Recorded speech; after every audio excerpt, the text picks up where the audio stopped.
Kung mag-uumpisa ng kambingan, tama po ba ang isang lalaki at tatlong babae? Or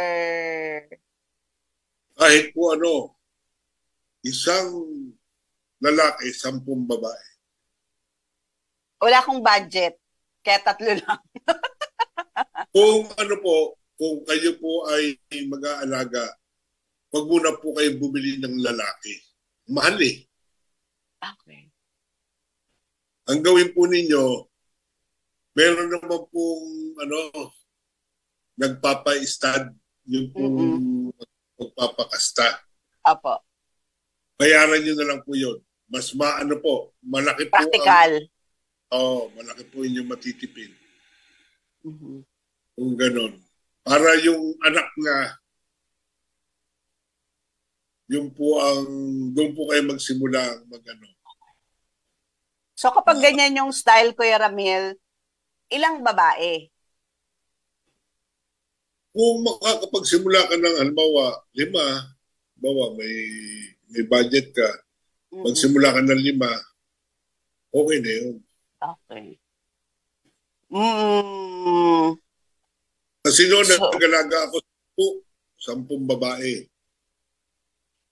Binili ko buntis na, mm-mm. karambihan. At saka medyo matanda na. Mm-mm.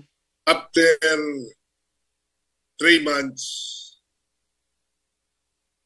30 plus na yung kambing ko. Talaga? Oh, So meaning, nagbubuntis sila. Paano maging 30 yun? Eh, 10. may nanganganak ng 3, may nanganganak ng 4, Ah, may nanganganak okay. kadasan 2. Bihirang-bihira Kala yung ko isa lang. isa-isa lang. Okay. So, dalawa pala yung anak, kaya ganun kadami. Oo, ang bilis ng kambing Mabilis. pag Mm-mm. nakuha mo yung ano niya.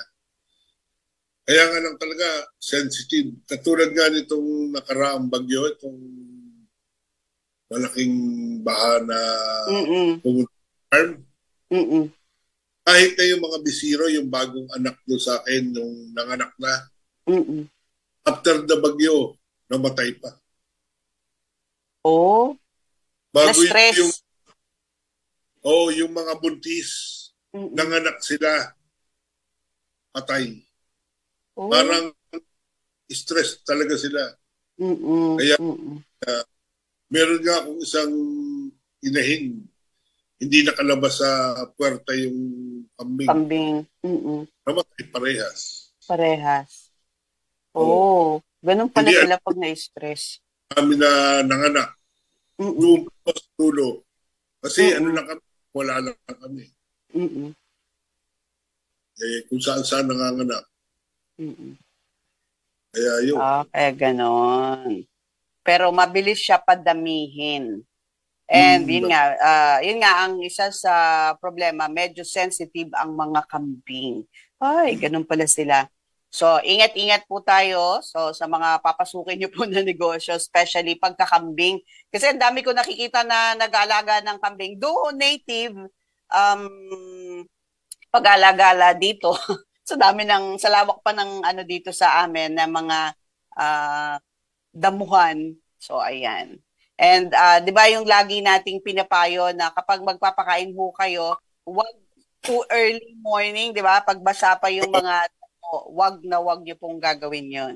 Dapat medyo mainit-init na po, tuyo na po yung mga damo. 'Di ba? Wala nang morning dew. Ayan. Thank you.